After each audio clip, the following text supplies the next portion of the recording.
اللہم صلی علی محمد وآل محمد وعجل فرجہم۔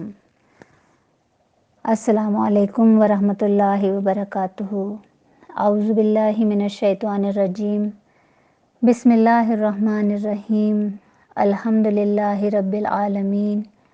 والصلاة والسلام علی اشرف الانبیاء والمرسلین وعلی اہل بیتہ الطیبین الطاہرین المعصومین۔ بسم اللہ الرحمن الرحیم۔ رب اشرح لی صدری ویسر لی امری واحلل عقدۃ من لسانی یفقہوا قولی۔ تمام تعریفیں، تمام حمد و ثنا اس ذات باری تعالیٰ کے لیے جو تمام جہانوں کا پالنے والا ہے، اور تمام درود و سلام محمد و آل محمد کے لیے کہ جو وجہ تخلیق کائنات ہیں۔ جیسا کہ ہم اپنی بھرپور کوشش کر رہے ہیں ان مبارک ایام میں قرآن کریم کے ذریعے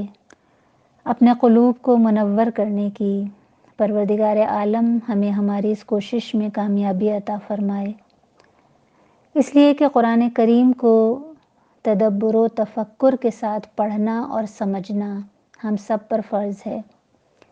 اور اس فرض میں ہم سب بہت زیادہ کوتاہی کرتے نظر آتے ہیں۔ بہت سارے لوگوں سے میں نے خود یہ سنا ہے کہ ہم قرآن کریم کو اس کی تفسیر کے ذریعے نہیں سمجھنا چاہتے، اس لیے کہ مسلمانوں میں اس معاملے میں بہت زیادہ اختلاف ہے، اور پتہ نہیں کس کی تفسیر صحیح ہے، کس کی غلط ہے، اور کہیں میں گمراہی کا شکار نہ ہو جاؤں۔ تو یہ سمجھ لیجئے کہ یہ خیال صرف اور صرف شیطان ہمارے دماغوں میں ڈالتا ہے، اس لیے کہ مومن جو در اہل بیت سے جڑے ہوئے ہیں، جو مکتب اہل بیت سے وابستہ ہیں، انہیں اس قسم کے وسوسوں کو اپنے دل و دماغ میں جگہ دینے کی ضرورت ہی نہیں ہے۔ سب سے پہلے تو ہم نے کم از کم قرآن کریم کو اس کے ٹیکسٹ کے ذریعے تو سمجھنے کی کوشش کرنی ہوگی، اور جہاں ہمیں احادیث کا سہارا لینے کی ضرورت ہے وہاں ہمیں بس اس چین کو نہیں چھوڑنا جو اہل بیت تک جا رہی ہے، اس لیے کہ کوئی بھی روایت، کوئی بھی حدیث جو اہل بیت کی بیان کی ہوئی ہو وہ کبھی قرآن سے نہیں ٹکرا سکتی۔ اسی لیے ہمیں حدیث کو پرکھنے کا ایک پیمانہ بتا دیا گیا، معیار بتا دیا گیا ہے کہ اگر حدیث یا روایت قرآن کریم کی کسی بھی آیت سے ٹکرا رہی ہو تو اسے دیوار پر دے مارنا چاہیے، چاہے راوی کوئی بھی ہو۔ لہٰذا اس بات کو بیس نہیں بنانا ہے، اور قرآن اور اہل بیت کے ساتھ اپنے رشتے کو مضبوط تر بناتے ہوئے اس سفر کو طے کر کے انشاءاللہ ہمیں اپنی منزل تک پہنچنا ہے۔ گزشتہ سیشن میں ہم نے بسم اللہ الرحمن الرحیم کی تفسیر کو سمجھنے کی کوشش کی تھی، جو کہ خود سورہ الحمد کا ہی جز ہے، اور اس طرح سورہ الحمد 7 آیات پر مشتمل سورہ ہے۔ میں نے پہلے بھی عرض کیا تھا کہ سورہ الحمد پر ہمیں بہت زیادہ فوکس کرنا ہے، اس لیے میں اس کی ایک ایک آیت کو لے کر چل رہی ہوں، کیونکہ یہ اس لیے بہت امپورٹنٹ سورہ ہے کہ یہ فرض نماز میں ہم پر پڑھنا واجب ہے، اور اس کے بغیر نماز باطل ہو جاتی ہے۔ تو لہٰذا جتنی اچھی طرح ہم اس سورہ کو سمجھ کر جب اپنی نماز میں پڑھیں گے تو ہماری نماز اور زیادہ خوبصورت ہوتی جائے گی، خضوع و خشوع کے ساتھ ہم نماز کو ادا کر سکیں گے۔ تو بسم اللہ الرحمن الرحیم کے بعد آیت الحمد للہ رب العالمین، یعنی تمام حمد اللہ کے لیے ہے جو تمام عالمین کا رب ہے۔ الحمد للہ رب العالمین، تمام عالمین کے رب کے لیے تمام تعریفیں مخصوص ہیں، تمام ثنا، تمام مدح اس رب کے لیے مخصوص ہے۔ تعریف کے لیے جیسے ہم جانتے ہیں مدح کا لفظ بھی استعمال ہوتا ہے، لیکن یہاں حمد کا لفظ استعمال کیا گیا۔ عربی زبان میں حمد ہر تعریف کو نہیں کہتے، بلکہ حمد اس تعریف کو کہا جاتا ہے کہ جہاں کسی نے اپنے پورے اختیار سے کوئی اچھا کام کیا ہو، یعنی اس کام کو کرنے کے لیے اس پر کسی قسم کا کوئی پریشر نہ ہو، کوئی دباؤ نہ ہو، کوئی مجبوری نہ ہو، کوئی لالچ نہ ہو، تو اس کی وجہ سے اس کی جو تعریف ہوگی، جو ثنا ہوگی، جو ستائش ہوگی، اسے حمد کہا جاتا ہے۔ اور کیونکہ اللہ کا ہر کام اس کے اپنے اختیار سے ہوتا ہے، اس لیے تمام تعریفیں اسی اللہ کے لیے ہیں، اس لیے کہ تمام عالمین کا رب وہی ہے، یعنی تمام مخلوق کو خلق کرنے والا، پیدا کرنے کے بعد، خلق کرنے کے بعد وہ انہیں چھوڑ نہیں دیتا ہے، بلکہ ان تمام کو پالنے والا بھی وہی رب ہے، اور یہ سب کچھ وہ اپنے اختیار سے کرتا ہے، کسی مجبوری کی وجہ سے نہیں کرتا،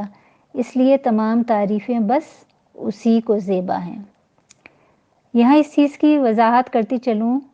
کہ لفظ حمد جب تعریف کے لیے استعمال کیا جاتا ہے تو اس کا معنی صرف تعریف یا ستائش نہیں ہوتی، بلکہ یہ شکر کے معنی میں بھی استعمال ہوتا ہے۔ حالانکہ جب کسی خوبصورت چیز کو دیکھ کر انسان اس کی تعریف کرتا ہے تو بس فقط تعریف کرتا ہے، لیکن جب اللہ کی تعریف کرتا ہے تو اس کی تعریف کے ساتھ شکر بھی ادا کرتا ہے، کیونکہ جب کہا کہ الحمدللہ کہ تمام تعریفیں اللہ کے لیے ہیں، تو ساتھ ہی کیا اس کے آگے کیا جملہ ہے؟ رب العالمین، یعنی تمام تعریفیں اس اللہ کے لیے ہیں جو تمام عالمین کا پالنے والا ہے، یعنی اس لیے تمام تعریفیں اس کو زیبا ہیں کیونکہ وہی تمام عالمین کا پالنے والا ہے، تمام عالمین کا رب ہے، یعنی اس نے اس تمام کائنات کو اور اس میں موجود تمام مخلوقات کو صرف خلق نہیں کیا ہے، بلکہ ان سب کو پالنے والا اور ان کا سنبھالنے والا بھی ہے۔ رب کے معنی بہت وسیع ہیں، رب کے معنی پالنے والا، سنبھالنے والا اور مالک کے معنی میں بھی استعمال ہوتا ہے، خالق کے معنی میں بھی استعمال ہوتا ہے، تربیت کرنے والے کو بھی رب کہتے ہیں۔ بظاہر ماں باپ بھی مربی ہیں، یعنی تخلیق کا ذریعہ بھی بنتے ہیں اور پالتے بھی ہیں، تربیت بھی کرتے ہیں، مگر یہ سب کچھ وہ اسی رب کی دی ہوئی طاقت سے کرتے ہیں، یعنی وہ تخلیق کا ذریعہ تو بنتے ہیں مگر وہ خالق نہیں ہوتے۔ ایک ماں کے رحم میں موجود نطفے کو کمال کی منزل تک وہ رب پہنچاتا ہے، ورنہ ضروری نہیں ہے کہ وہ بچہ کمال کی منزل تک پہنچے، حمل ساقط بھی ہو جایا کرتے ہیں، یعنی وہ رب چاہتا ہے تو وہ بچہ کمال کی منزل تک پہنچتا ہے، اس بچے کی شکل و صورت کو وہ مصور خلق کرتا ہے ماں کے رحم میں، اسے غذا پہنچانے کا بندوبست بھی وہی رب کرتا ہے، اور پھر جب وہ بچہ خلقت کے مراحل سے گزر کر کمال کی منزل تک پہنچتا ہے اور رحم مادر سے باہر آتا ہے، دنیا میں آنکھیں کھولتا ہے، تو اس نومولود کی پہلی غذا اس کی ماں کی چھاتی میں اتارنے والا بھی وہی رب ہوتا ہے، اور پھر اس ماں کے دل میں اس بچے کے لیے ممتا اور محبت کا جذبہ پیدا کرنے والا بھی وہی رب ہوتا ہے، کہ جس کے نتیجے میں وہ ماں راتوں کو جاگتی ہے، اس بچے کو پھینک نہیں دیتی، اس بچے کو چھوڑ نہیں دیتی اور اپنے بچے کو پالتی ہے، پھر اس کے باپ کے دل میں شفقت کا جذبہ پیدا کرنے والا بھی وہی رب ہوتا ہے، جس کے نتیجے میں وہ سخت محنت کرتا ہے اور اپنی اولاد کی ضروریات کو پورا کرتا ہے، زمانے کی گرم و سرد سے بچاتا ہے۔ تو حقیقی رب، حقیقی پالنے والا وہی ہے، اور نہ صرف وہ ہم انسانوں کا رب ہے بلکہ اپنی تمام مخلوقات اور عالمین کا رب ہے، جیسے کہ قرآن کریم میں سورہ جاثیہ میں ارشاد ہو رہا ہے کہ فَلِلَّهِ الْحَمْدُ رَبِّ السَّمَاوَاتِ وَرَبِّ الْأَرْضِ رَبِّ الْعَالَمِينَ، بس تمام تعریفیں اس اللہ کے لیے جو آسمانوں کا اور زمین کا رب ہے اور عالمین کا رب ہے۔ اس کے علاوہ کہ خدا کس کس کا رب ہے، قرآن کریم میں رب کل شیء بھی آیا ہے، رب المشارق والمغارب کا لفظ بھی آیا ہے، قل اعوذ برب الناس بھی ہے، اور یہ سارے معنی یہ اللہ کے علاوہ کسی اور موجود میں نہیں پائے جاتے۔ خدا کے مربی ہونے کا مطلب یہ ہے کہ ہر چیز کو بتدریج اس کے ارتقائی منازل اور کمال وجود کی جانب لے جاتا ہے، لہٰذا پروردگار عالم نے تمام کائنات کی تربیت اور ارتقاء کے حصول کے لیے بہت بہترین انتظام کیا ہے۔ ہم دیکھتے ہیں کہ شہد کی مکھی اس کی بہترین مثال ہے کہ کتنے آرگنائز طریقے سے وہ شہد جمع کرتی ہے، پورا ایک نظام موجود ہے، تو اسے کس نے اس طرح ہدایت عطا کی؟ وہی رب کائنات جس نے ایک بیج کو تناور درخت بننا سکھایا، اس کے کمال تک پہنچنے کے اسباب پیدا کیے۔ اسی طرح وہ اپنی تمام مخلوق کو نہ صرف پیدا کرتا ہے بلکہ سنبھالتا بھی ہے، کمال کی منزل تک بھی پہنچاتا ہے، اور پھر ہدایت بھی عطا فرماتا ہے۔ یعنی انسان کو نہ صرف جسمانی طور پر کمال کی منزل تک پہنچاتا ہے بلکہ روحانی طور پر بھی کمال کی منزل تک پہنچانے کا سبب وہی ذات ہے کہ جس نے انسان کو دنیا میں بھیجنے سے پہلے اس کی ہدایت کا انتظام کیا۔ یعنی جو پہلا انسان دنیا میں بھیجا اسے نبوت کا منصب عطا کر کے بھیجا، اس لیے کہ اس کا کوئی بھی عمل ناقص نہیں ہو سکتا۔ اس کی خلقت کا نظام بھی اتنا ہی بہترین ہے کہ عقل حیران رہ جاتی ہے۔ مثلاً اگر انسان اپنے بدن کی ان 4 قوتوں پر ہی غور کر لے کہ جو انسانی جسم کو عطا کی گئی ہیں، جس میں سب سے پہلی قوت جاذبہ ہے، یعنی وہ قوت جو غذا کو جسم کے لیے قابل قبول بناتی ہے اور اس کے ذریعے ایک منظم نظام کے تحت غذا معدے تک پہنچتی ہے۔ پھر قوت ماسکہ، یہ وہ قوت ہے جو غذا کو جسم میں روکے رکھتی ہے تاکہ اللہ کی قدرت اس غذا پر کام کر سکے، اور اس قوت کے ذریعے غذا ایک مقرر وقت تک ہمارے جسم میں ٹھہری رہتی ہے، ورنہ غذا اور پانی استعمال کرتے ہی جسم سے باہر نکل جایا کرتے۔ اس کے بعد پھر قوت ہاضمہ، یہ قوت غذا کو پکاتی ہے، جزو بدن بناتی ہے، قابل ہضم بناتی ہے، اور پھر اس کا لب لباب یعنی جوہر نکال کر اسے دوران خون کے ذریعے بدن میں پھیلا دیتی ہے۔ اور پھر قوت دافعہ، یہ وہ قوت ہے کہ جو غذا سے جوہر حیات نکالنے کے بعد فاضل مادوں کو جسم سے خارج کر دیتی ہے۔ ذرا تھوڑی دیر کے لیے سوچئے کہ اگر یہ فاضل مادے جسم سے خارج نہ ہوں، اگر 2 دن کے لیے اگر ہمارا صرف یورین پاس نہ ہو تو ہم کس تکلیف میں آ جاتے ہیں، ہمارا جسم کس تکلیف میں آ جاتا ہے۔ تو وہ رب جو نہ صرف خالق ہے بلکہ اس کی خلقت اس کمال کی خلقت ہے کہ انسانی عقل اس کی باریکیوں کو سمجھنے سے قاصر رہ جاتی ہے کہ کس طرح اس نے اپنی تمام مخلوقات اور اس پوری کائنات کے نظام کو خلق کیا ہے، اور نہ صرف خلق کیا بلکہ اسے کتنی خوبصورتی کے ساتھ سنبھالنے والا بھی ہے، مینج کرنے والا بھی ہے۔ یعنی چاند، سورج، ستارے ہر ایک اپنے اپنے مدار میں گردش کر رہے ہیں، رات ہوتی ہے پھر صبح ہوتی ہے پھر رات ہوتی ہے، ایک نظام کے تحت یہ سب کچھ چل رہا ہے۔